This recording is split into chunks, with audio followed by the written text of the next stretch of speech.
Have you ever felt um, completely paralyzed, just totally frozen in the middle of a sentence because you suddenly aren't sure whether to use the word I or the word me? Oh, yeah. It happens all the time. Right. Picture this.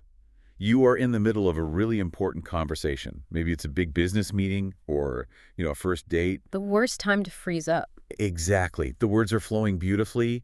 You are articulating your thoughts, and then boom, you hit a grammatical wall. Your brain just runs this frantic calculation. Yes, you stumble and you end up saying something awkward like, please send the email to John and myself just to avoid making a choice. It's a classic panic move. It really is. Or maybe you looked at a huge crowd of people and wondered why English forces you to use the exact same word, you, to address a single person right in front of you and an audience of 5,000 people. It does feel like a glitch, doesn't it? Like a glitch in the linguistic software. Yeah, exactly.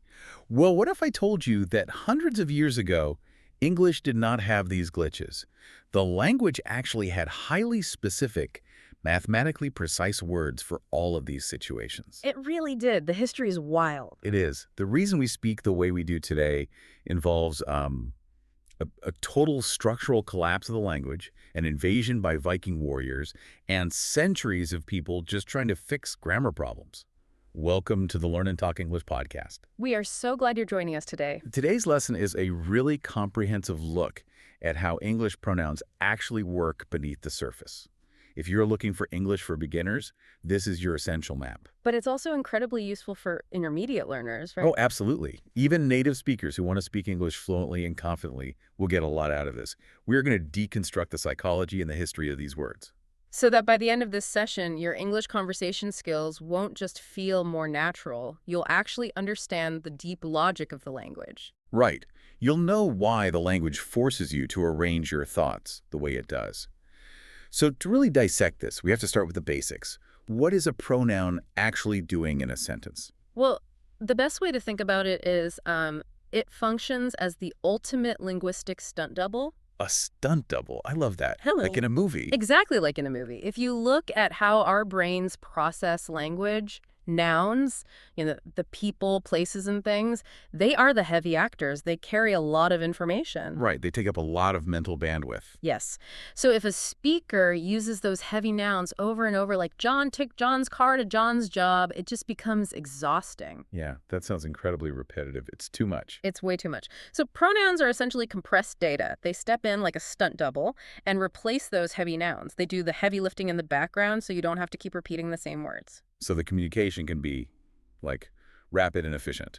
The stunt double replaces the famous actor to keep the action moving. That is exactly it. So if we want to learn English effectively, we have to start with the most common stunt doubles. I mean, the subject pronouns and the object pronouns. What is the actual mechanical difference between those two? Well, it comes down to action and consequence. They are two distinct teams because they do totally different jobs. Okay, break that down for me. Let's start with the subject pronouns. Sure. The subject pronouns are I, you, he, she, it, we, and they. In the physics of a sentence, the subject pronoun is the instigator. It does the action. Is the prime mover. Right.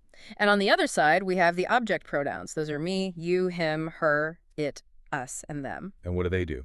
Well, they don't start anything. They are just the receivers. They catch the consequence of whatever the subject just did. Okay, let's run a simulation of that for some good English listening practice. Yeah. Let's use two nouns, John and Maria. Perfect. So John is the prime mover, the one doing the action, and Maria is the receiver.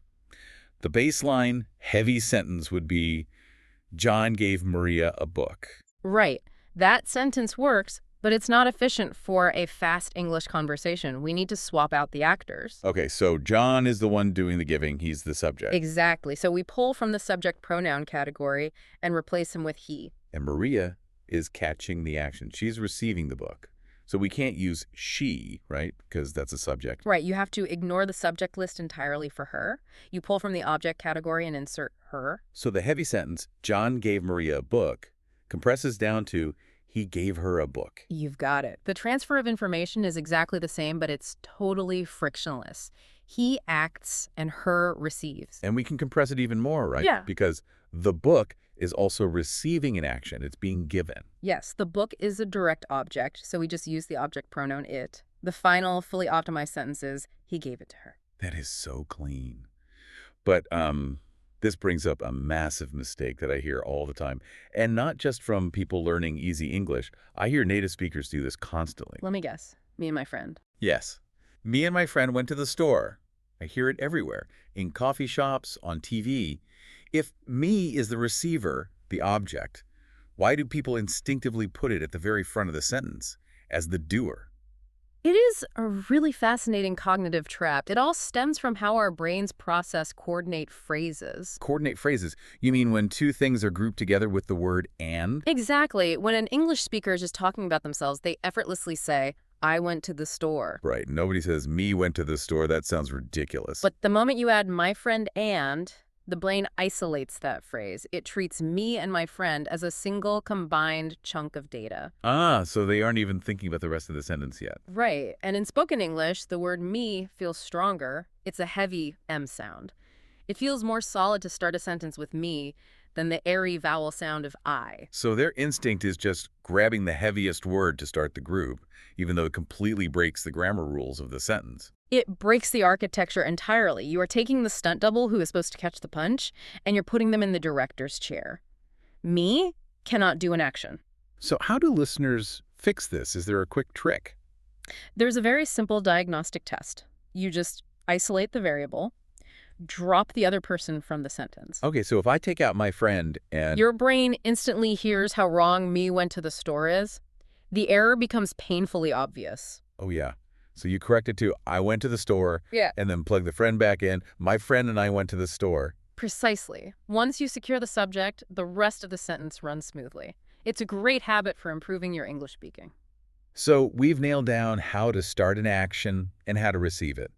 But language isn't just about actions. It's also about who owns things. Right, the mechanics of ownership. And the way English handles ownership reveals a very distinct worldview, especially compared to other languages. It's a huge part of English vocabulary. It really is.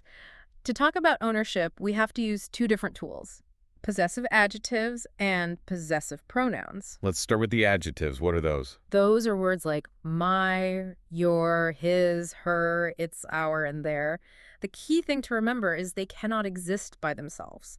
So they have to be attached to something. Yes. They're modifiers. They have to sit right next to a noun, like a little invisible tag of ownership. This is my car. The word my is permanently glued to car. Okay, but what if I don't want to say the word car again? That's where the possessive pronouns come in, right? Exactly. Words like mine, yours, his, hers, ours, and theirs. These are the true stunt doubles for ownership. Because they completely absorb the noun. Right. If we're in a parking lot and you ask, whose car is this? I could say, it is my car. Or for better English conversation flow, I just say, it is mine. Mine covers both my and car at the same time. Yeah. Which is why it sounds so wrong to say, this is mine car. Yeah, that would be like saying, this is my car. It's just redundant data. It makes everything so much faster. But there is a huge conceptual hurdle here, particularly for Spanish speakers. Oh, the translation of the Spanish word su. Yes. The way English identifies the owner is completely inverted from Spanish. It is a profound difference. In Spanish, su can mean his, her, or their. And if the object is plural, the word changes to sus. So the focus is entirely on the object that is being owned. But English doesn't care about the object at all. Not even a little bit. In English, the possessive word is totally blind to the object. It takes all of its cues from the owner. So if a woman named Maria owns a car, we call it her car. Right. And if she owns 5 cars, it is still her cars. The objects became plural, but the word her didn't change at all. Exactly. And let's push that even further. If a man named John is currently driving Maria's car, it is still her car. Oh, wow. So who is physically holding it doesn't matter. Nope. The English language shines a spotlight exclusively on the true owner. You have to match the gender to the owner, not the object. It's a very owner-centric model. That is a brilliant tip for anyone trying to learn English deeply. Now, speaking of ownership, we have to address the elephant in the room. The great optical illusion of the English language. Yes, the word it's without an apostrophe versus it's with an apostrophe. It trips up native speakers all the time, not just people learning English for beginners. It's probably the most common spelling error out there. To untangle it, we have to look at why we use apostrophes at all. Well, usually an apostrophe shows ownership, right? Like John's car. Right, for regular nouns. But pronouns are an ancient, closed system. They don't play by the rules of modern nouns. The word its without an apostrophe is already a possessive word. So like the dog is chasing its tail. Yes, the tail belongs to the dog. No punctuation needed, just like there's no apostrophe in his or hers. So what is the apostrophe actually doing in IT apostrophe S? It's a scar. A scar. Yeah, it's a typographical mark showing where a letter was surgically removed to mash two words together. It's a contraction. Ah, so it's gluing it and is together. Exactly. When you write "it's raining," the underlying code is "it is raining." There is absolutely zero ownership happening there. So if you write, the dog chased its tail with an apostrophe, you are literally saying the dog chased its tail, which is total nonsense. Complete nonsense. The rule is absolute. If you can expand it into "it is" or "it has," use the apostrophe. If you can't, do not use it.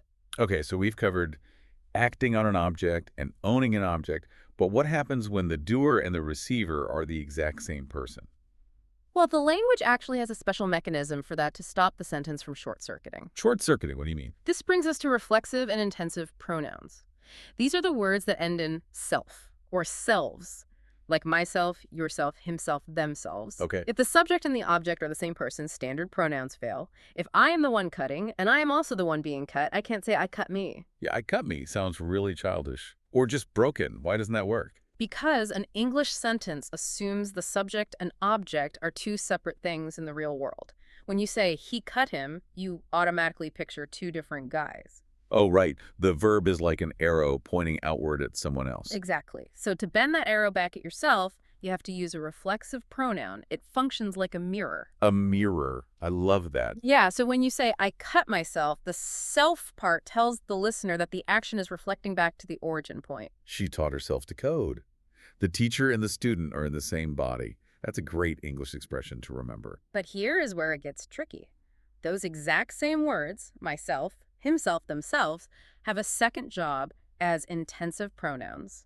Wait, so they do something else besides acting like a mirror? Yes. When they are intensive, the mirror is turned off. They are just used for dramatic emphasis. They are like using a bright yellow highlighter on a word. So they aren't structurally necessary, because if I pull myself out of I cut myself, I'm just left with I cut, and the sentence feels empty.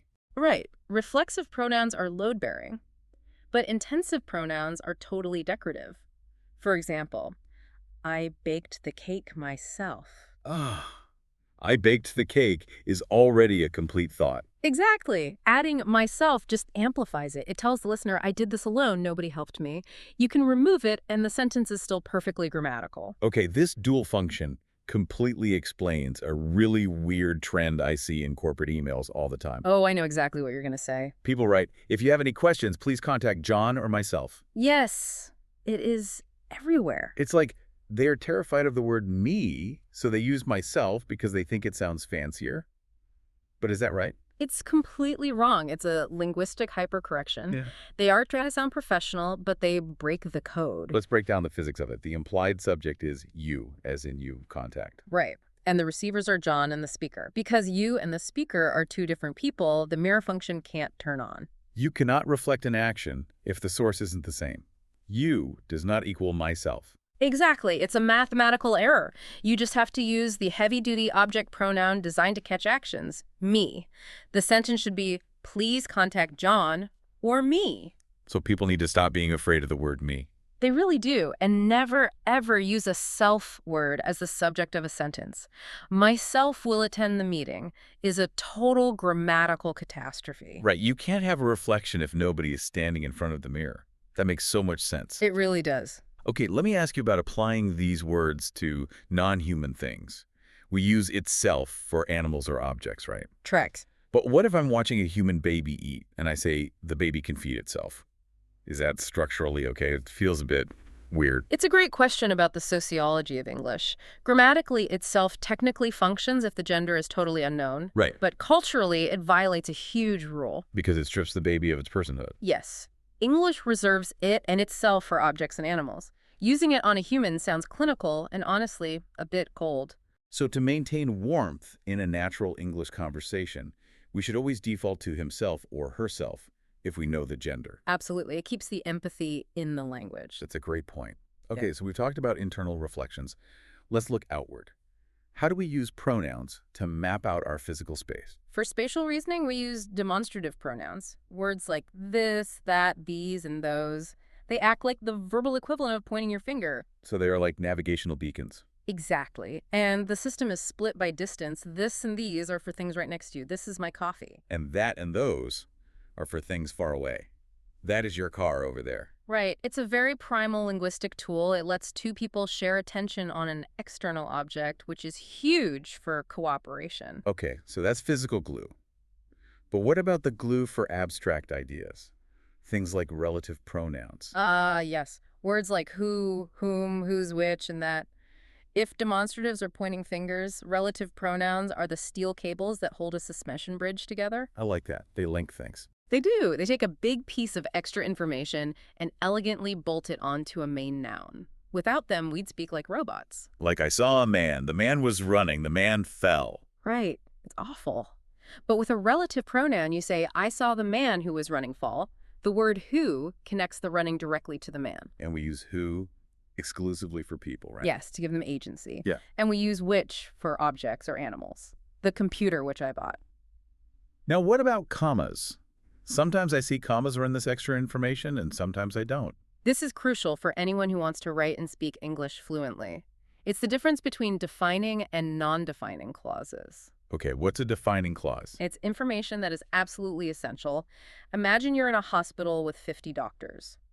If you say, the doctor who treated my mother is brilliant, you need the phrase, who treated my mother. Right, otherwise I have no idea which doctor you're talking about. Exactly. Because it's vital data, we fuse it to the sentence with no commas. But if the data is just bonus information, a non-defining clause, we use commas. Yes. Like, my father, who lives in Tokyo, is retiring. You only have one father. The listener already knows who he is. So, who lives in Tokyo is just a fun fact. Right. The commas act like little handles. They tell the reader, you could lift this entire piece out of the sentence and it would still make perfect sense. Oh, that makes it so clear. But wait, we have to talk about the scariest relative pronoun of all. The word whom. W-H-O-M. Oh, the dreaded whom. Why does it cause so much anxiety? Mechanically, if who is the subject doer, then whom is just the object receiver, right? Just like he and him. That is the exact mechanical relationship. So why do native speakers avoid it like the plague? Because the word whom is actively dying. We are watching a grammatical extinction in real time. Really? Extinction? Yes. The rule says if the pronoun receives the action, you use whom. Like the manager whom I hired. The manager caught the action of being hired. But nobody says that in an easy English conversation. People just say, the manager who I hired? Why does our brain reject the rule? Because English has a very strict word order. Subject, verb, object. Our brains expect the doer to be at the very front of the sentence. Okay. But relative pronouns often drag the object to the front. If you ask, whom did you call? Your brain hears a pronoun at the start of the sentence and immediately assumes it should be a subject. Oh, so the brain reaches for who because it's in the subject spot. Exactly. The grammatical rule of whom violently contradicts its physical position in the sentence. The friction is just too high, so people drop the M. So is it okay for learners to just say who? Absolutely. In modern spoken English, whom is almost entirely gone, except maybe right after a preposition like, to whom am I speaking? But even then, people just rephrase it to, who am I speaking to avoid it. They do. The language is always optimizing for efficiency. You know, to really understand why English is so obsessed with word order and why we have these weird ghosts like whom, we need a time machine. We really do. We have to look at the historical trauma that physically broke the English language. Let's do it. Let's go back to Old English, before the 11th century, because the linguistic software back then was completely unrecognizable. It was a totally different universe. Let's just look at gender. Modern English uses biological gender. He for a man, she for a woman. Right. Old English used grammatical gender. Every single noun was randomly assigned a gender masculine, feminine, or neuter, and it had nothing to do with biology. Wait, like modern Spanish or German? Exactly like that. In Old English, the word for wife was grammatically neuter, but the word for woman was masculine, and the sun was feminine. That sounds like a nightmare for memory. You couldn't just look at an object. You had to memorize an invisible dictionary just to pick the right pronoun. It was incredibly complex. And on top of that, they had 4 different In cases. cases, what does that mean? It means the physical ending of a word would change depending on its job in the sentence. There was an ending if it was the subject, a different ending if it was the direct object, another for indirect object, and another for ownership. Oh, wow. So it's like sticking a little color-coded name tag on every single word so everyone knows exactly what its job is. That's a perfect analogy. And because every word wore a name tag, word order didn't matter. You could scramble the sentence however you wanted, and the listener could decode it just by looking at the endings. That is fascinating. So the vocabulary was super precise. Didn't they also have pronouns that we've completely lost today? Yes, they had dual pronouns. Tools specifically for exactly 2 people. Because right now we only have singular for one and plural for many. Right. Old English speakers had higher precision. If they wanted to say we two, like 2 warriors fighting side by side, they wouldn't say weep, they used the word wit. Wit, Yeah. And if they were talking to you two, they used the word get. wit, and git. That is amazing high-definition data baked right into the word. So why did this beautiful, flexible, color-coded system collapse? Words like I and we are high-frequency words. They usually resist change, right? You do. It took an external shock to shatter the foundation, and that shock was the Vikings. The Scandinavian warriors. Yes. In the 8th and 9th centuries, massive numbers of Vikings settled in England in an area called the Danelaw. They spoke Old Norse, and the Anglo-Saxons spoke Old English. But both of those are Germanic languages, right? But did they understand each other? Sort of. The root words were very similar. They probably used a similar word for horse, but their complex, color-coded case endings were totally different. Ah, so when they tried to trade or live together, the grammar just got in the way. Exactly. When adults are forced to learn a language through raw exposure, they naturally strip away the hardest, most confusing parts to just get the point across. So over generations, they literally sanded away the complex case endings. Yes, they just drop them. But that created a huge crisis. If you strip the color-coded tags off the words, how do you know who is the doer and who is the receiver? Because the flexible word order would just become total chaos. Exactly. So to save the language from becoming incomprehensible, English locked down its word order. Position became the new grammar. And that's why we have this strict subject-verb-object rule today. The dog bit the man is totally different from the man bit the dog. Position is reality. You've got it. But while they were locking down the syntax, the Vikings actually infiltrated the pronouns themselves. I read about this. It's so rare for a language to borrow core pronouns. It's incredibly rare. But as the case endings disappeared, a glitch developed in Old English. The words for he, she, and they all started with the letter H. Wait, really? Yeah, it was huh, ho, and hi. They started to sound exactly the same. If a speaker said hi, you had no idea if they meant one guy, one woman, or 20 people. Talk about a communication breakdown. The data compression totally failed. So English speakers implemented a patch. They looked at their Viking neighbors who used the words for the plural. English just stole them. They absorbed they, them, and their from Old Norse. That is wild. So every time I say they're coming over, I'm using Viking vocabulary to fix a 1,000-year-old glitch. Yes. It took centuries to spread across England, but it saved the language. Language really is just a survival tool. But, it's not just about war and trade. It's also about social hierarchy. Which brings us to the whole thou versus you situation. Oh, this is a masterclass in how social anxiety rewrites grammar. Because today, if I read Shakespeare, thou sounds incredibly formal and religious. But historically, that's completely backwards, right? Completely backwards. In Old English, the math was simple.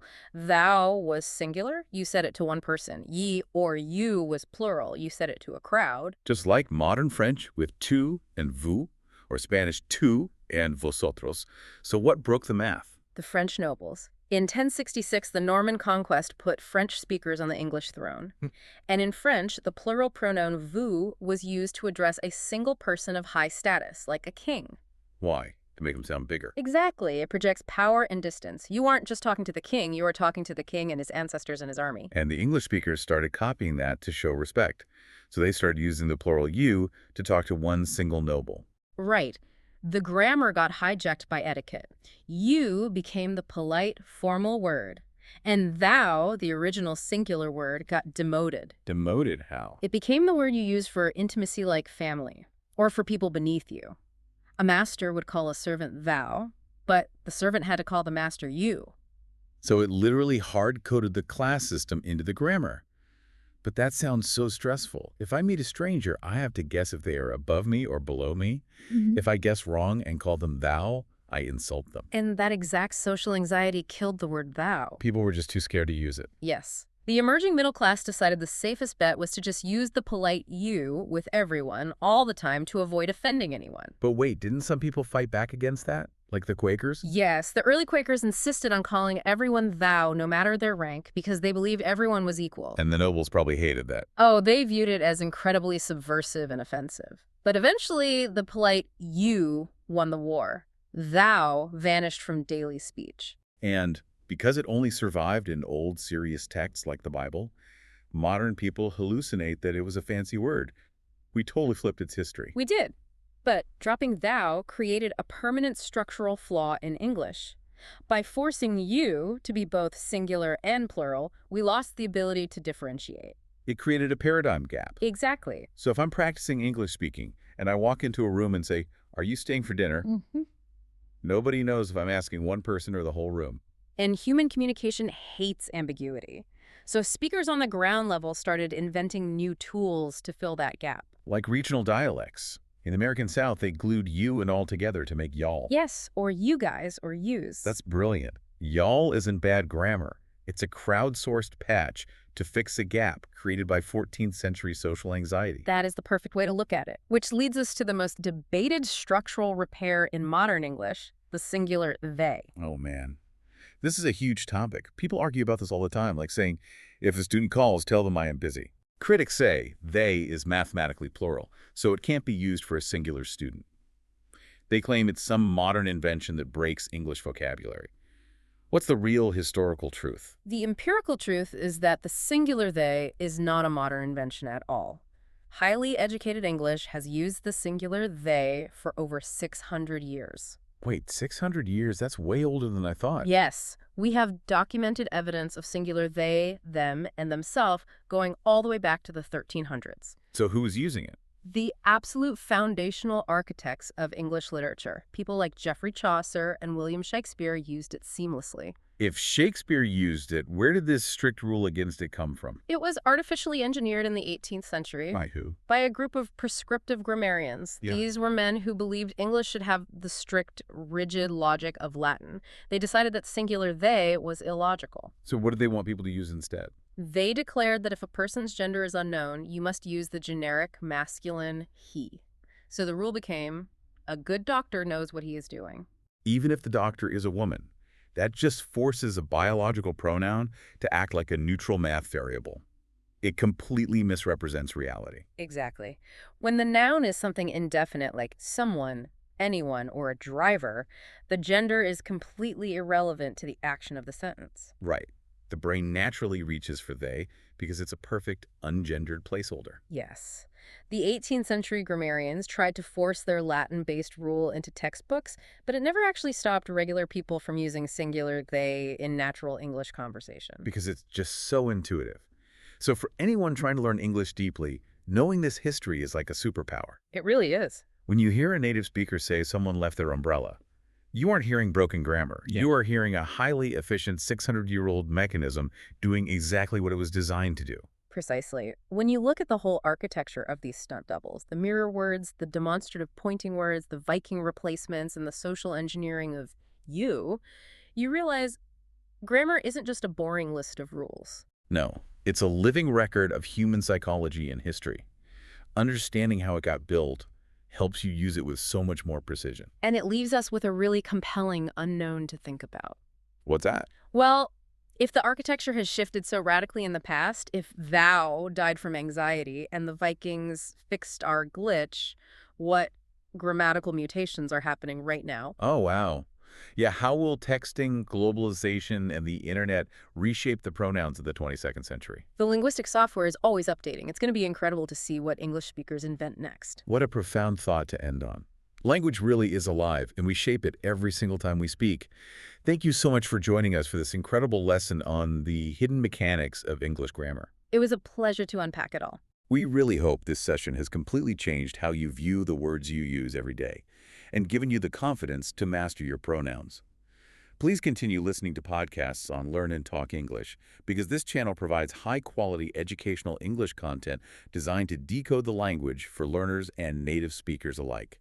There's always more to discover. There really is. Please don't forget to subscribe to the channel, like this audio, and leave a comment below. We really want to hear from you. Which historical secret or grammatical revelation from today's lesson surprised you the most? Keep analyzing the language, keep practicing, and we will see you next time.